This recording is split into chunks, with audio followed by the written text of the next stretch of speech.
hey. Okay, so the majority of people spend their childhood learning how to survive in the modern world. So while the most of you were learning how to dribble a basketball and also survive every level of Super Mario Brothers, I was learning how to gut a deer at the kitchen table. Let me explain. These are my parents, Richard and Stephanie. They're watching on their dial-up modem today. That's what you get for living in the county. So they have taught me a few things by being Civil War reenactors. Oh yeah, they're pretty cute.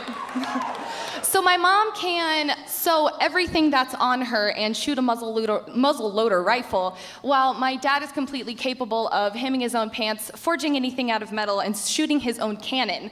So when talk began a couple years ago about the end of the Mayan calendar and therefore the end of the world as we currently know it, I kind of realized something. I have an advantage over most people. My parents live like this every single weekend. So I'm gonna teach you how to survive the apocalypse of 2012 with the help of a homemade cannon and a bonnet.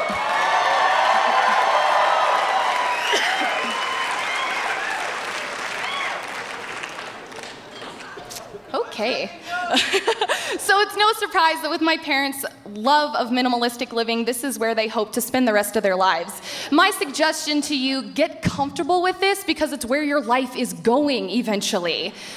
And a thing to keep in mind is to be self-sufficient. It is the underlying something or other of all life lessons that I've ever learned from my parents. So keep that in mind as we go about the rest of the evening. So the first step is to learn how to build a fire. And you need to realize, obviously, that lighter fluid and starter logs aren't really going to be available after a while. So we're going to start this really, really simple. You get a pile of dried leaves, you get a pile of pine needles, you stick them together, you act like you're building with Lincoln logs, you put a teepee on top of it, and just light it on fire. We're going to assume right now that you still have matches, because I don't really want to go into the whole stick rubbing thing. My parents claim that you can cook over an open fire, but I've been trying it for a few years, and even though they tell me that you can just move it over the coals and it'll help distribute the heat better, I burn it every damn time. So I hope you do a little bit better than I do.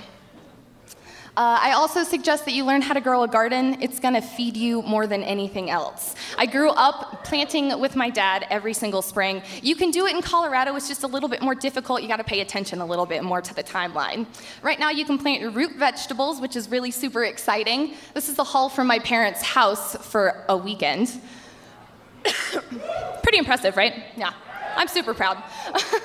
So you can also in Colorado, you just have to learn to plant your cooler season vegetables in the morning, or not in the morning, around St. Patrick's Day. I'm kind of nervous, sorry.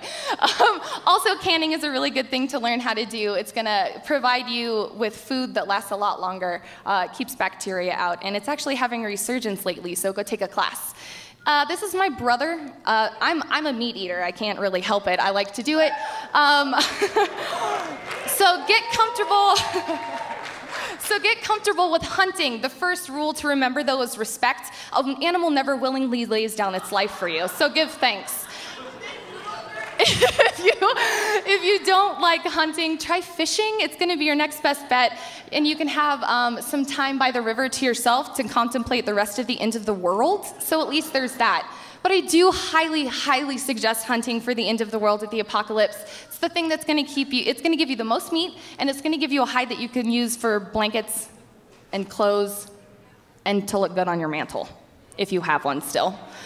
My parents also suggest to learn one hard skill. My mom taught me how to hand stitch. This is a quilt I'm working on. So while I can keep you warm, it would also behoove you to learn how to maybe make some clothing. My mom can make you a pretty bitchin' bonnet that'll keep the sun out of your eyes. My dad took his 30 years of machinist knowledge and decided that he wanted to be a blacksmith.